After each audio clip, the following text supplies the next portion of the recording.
This, 100% this. I think that a big part of why Kamala Harris lost the election and why the Democrats seem to be in a bit of a death spiral and people are leaving the party is because of how they treated Bernie Sanders in 2016 and 2020. Democratic establishment used very shady and very visible tactics to steal the nomination from Bernie Sanders. It made a lot of people feel as though there is absolutely no point in engaging in the political process.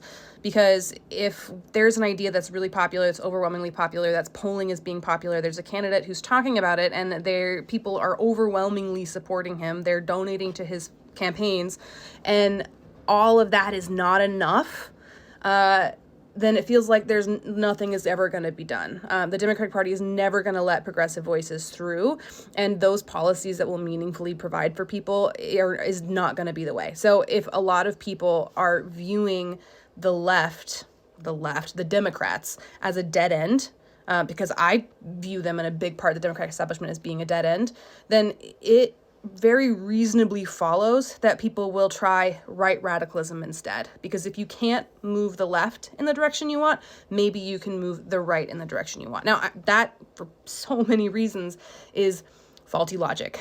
But I can't blame people for that frustration. And I think that a really good evidence that might be the case is the fact that in 2016, there were a lot of people who were undecided between Bernie Sanders and Donald Trump. And it's not necessarily because they view them as being the same from a policy standpoint. It's that they wanted something that was going to be outside of business as usual.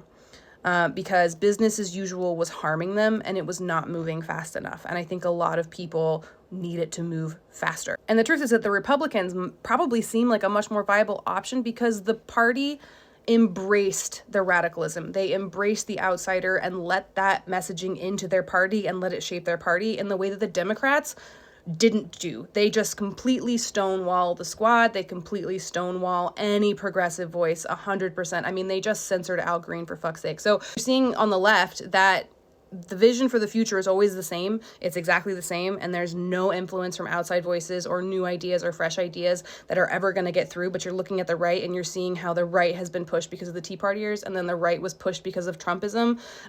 You probably feel like you have more of a voice on the right than you do on the left. So we have to be the people who forces them to mold, because if we don't show, I mean, honestly, I think we should be protesting these Democrats as much as we're protesting the right now.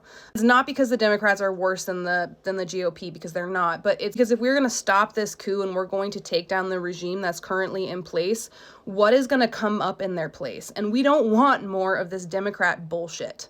We don't want more of this muzzling anymore. We have to make this a class issue.